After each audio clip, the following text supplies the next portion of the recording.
Welcome to Commissioner's Corner. I'm Roy Cantu for the City of McAllen. With us today is our special guest, Commissioner for District 3, Omar Quintanilla. Thank you, Roy. Thanks for having me today. Commissioner, there's been a lot of things going on in the City of McAllen.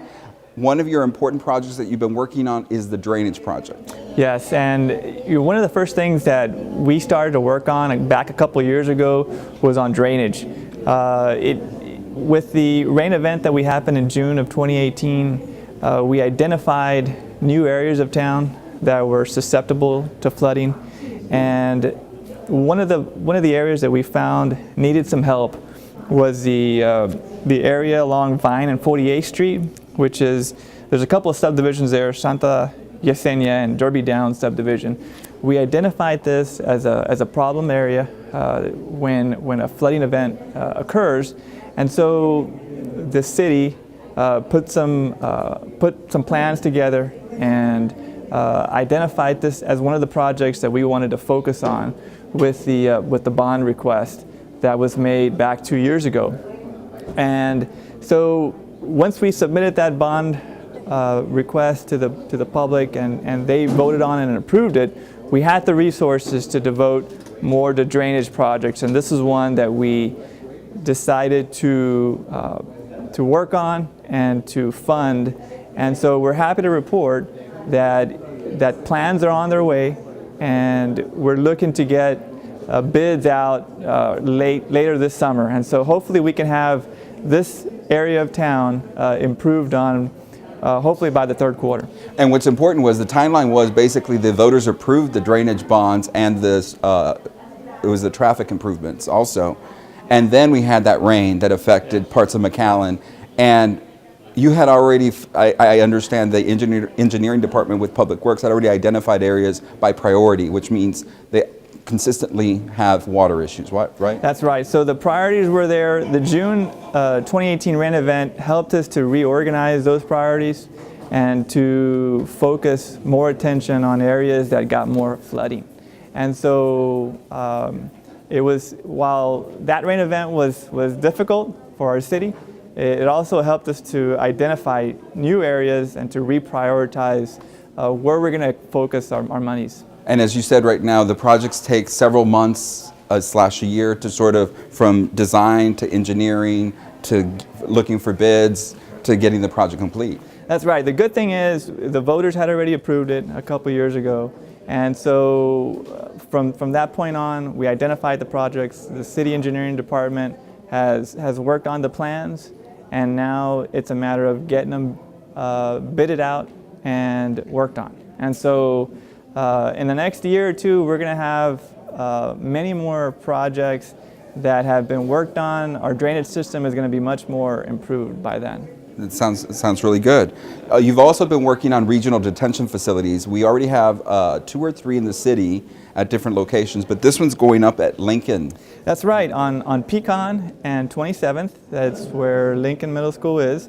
On the south side of their property, we're working on a regional detention facility, which is, the purpose of that is to accumulate water in a rain event so that it doesn't overwhelm the drainage system. So if you're driving along 29th Street, you can tell there's a lot of dirt that has been accumulated. There's a big ditch there, and so that's part of what we're working on there. We're also including 4 additional inlets in the area and improving the drainage system along Pecan as well. It's a $233,000 project, and the good thing is it's going to be completed in the next 30 days, and so we're really happy about that. And you already, I know there's one nearby at McAuliffe Elementary School that's been very successful in keeping the neighborhoods dry, the streets clear during heavy rain. So this, along with the McAuliffe Regional Detention Facility, would really make our drainage system along District 3 just that much more efficient. So we're really happy about that. And I know something y'all are real proud of is all the city-school partnerships that we have with the school district that makes these projects possible. Definitely. It's not just a regional detention facility, but it's also a very nice looking park where people use to have their soccer practice and go running along the area there with our pond.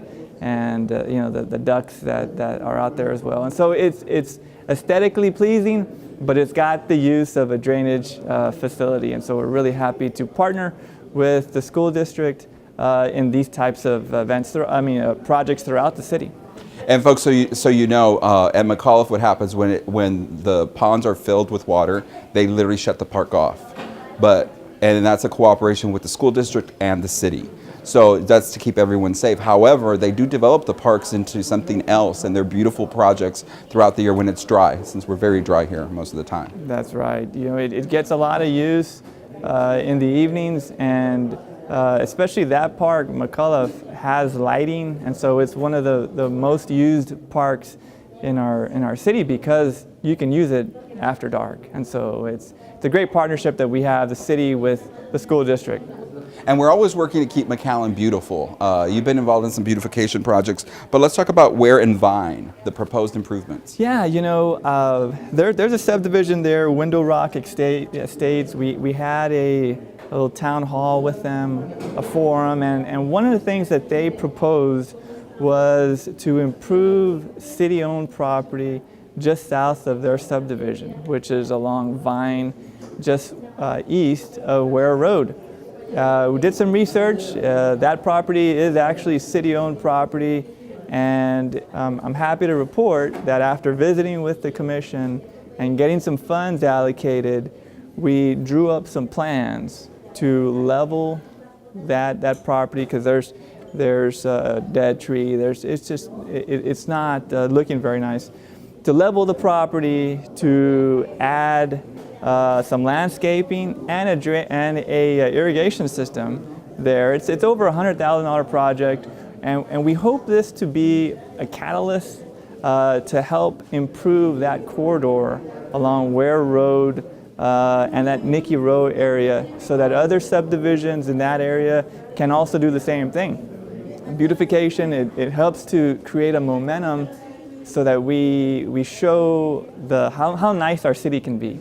And it instills a lot of pride with the citizens themselves, because that's their neighborhood. That's right. I hope that this will be not only a benefit for the residents, but also visitors that come to our city and see how beautiful, how nice our city is as they tour, as they go to their events at the McAllen Sports Park or at the baseball park even north from that.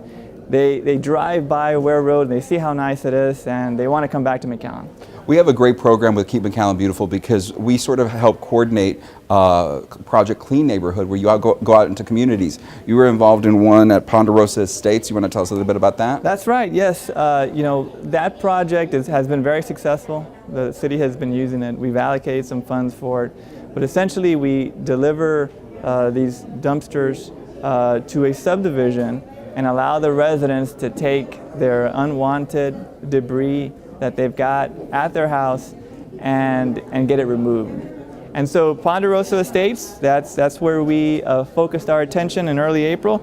And what we were able to do is collect 11.8 tons of debris and 50 tires from that area. So we consider that a successful event, and we're looking for other neighborhoods along District 3 that I can help by using this program at their subdivision as well. And of course, if they contact Keep McAllen Beautiful, they can coordinate that with the city and get roll-offs in there for free. Oh yeah. Yeah, I mean, so it's like they literally put the bin there, and it's up to the citizens to go throw your trash in there, and then the city will pick it up. That's right. It's incredible. You don't have to drive to the recycling center. It's in your backyard. You were really involved in our budget systems, trying to show the transparency to citizens. Talk to us a little bit about that. Yeah, a couple years ago, after coming into this position, one of the things that I noticed was that the city's internal financial reporting looked a little antiquated. We were producing financial reports that weren't very detailed. It didn't allow for much analysis. Being able to compare prior year with the current year, we couldn't do that. And so after talking with the city manager, after talking with staff, we put it on the agenda. The city commission agreed that we needed to make a change. And so I provided a template that was used by another city, a bigger city, not in the valley, that they were using. And so the commission agreed, we can use this template. It was a lot more detailed. And as a result, our finance department used it and even made it better. And so they provided even more details than what the template had. And it really provides now for a lot more transparency. It gives a lot more of the detailed expenses so that we as residents, as citizens of McAllen can look to see where we're spending our money, to see where our money is going. And it also gives us a comparison with prior year. So we not only know where we're spending our money now, but where did we spend it last year, so that we can do that analysis ourselves. So it's going to be something that is a lot more detailed and we're really proud of. And it's something as an elected official you'd like to tell your constituents, hey, it's online. You can visit McAllen.net on the city's website and see the whole report yourself. Definitely, it's public information. It's something that's available to the public to request, and we're hoping that the citizens that look at this information can be proud of the efforts that are being made to be more transparent in our city, to just provide more information so that they know where their money is being spent. Okay, Commissioner, what's coming up for 2020? We have a big year in McAllen. 2020, you will see it on MCN, you're going to see it on the city website, you're going to see it on your mobile apps for the city, you're going to hear community people speak about it. It's Census 2020, and it's so important to us. Give us your reason why it's so important to the community. Well, it's very important for several reasons. Number one, it's mandated by our Constitution. Every 10 years, we're required to find out how many people are living in the area. What is important is that what this does, it provides the number, the count, right? But it also gives us the amount of representation that we need. So the more accurate that we are with our count, the larger of a population that we have, the more representatives potentially we could have for our area. And that's big. But the other thing, it also has to do with resources. So the more people that we identify that live in our area, the more federal funds that we could receive. And so that's pretty big. And we're talking resources like transportation, which is our highway system. We're talking about infrastructure. We're talking about, hey, maybe we need another international bridge because we have so many thousands more people. I know in 2010, we always kept on telling people to make sure they got counted, but we always felt there was an undercount, that people just didn't think it was that important to them. After the years, as we continue to grow, it's very crucial for this area, and I mean the whole South Texas region, to be counted. That's right. What's important here to remember is that the data that's collected cannot be used against the people. There's a federally protected information. They only can be used for statistics purposes. So I'd encourage everybody to respond. The new thing here is that you can respond online now to the census. And so it's very important to keep in mind that next year we're going to be doing this. It's going to be a big push to get everybody included in the census. And so we want everybody to be mindful of it, tell their friends, to get everybody ready to make sure that they are counted. And of course it's free, it's online, so if you don't have a computer at home, you can go to the McAllen Public Library, get on one of our computers, log yourself in, and just put your information for your family, and it's confidential. That's right. We're hoping everybody participates. Well, thank you very much, Commissioner. We're here at Las Palmas Community Center where the seniors have fun all the time. There's dancing, they have events all the time. Right now it's lunchtime and they're getting the Amigos del Valle to come. I think it's the feeding program where they're involved, they participate. So that's where we're coming from, Las Palmas Community Center. So folks, for the City of McAllen with Commissioner Omar Quintanilla from District 3, I'm Roy Cantu.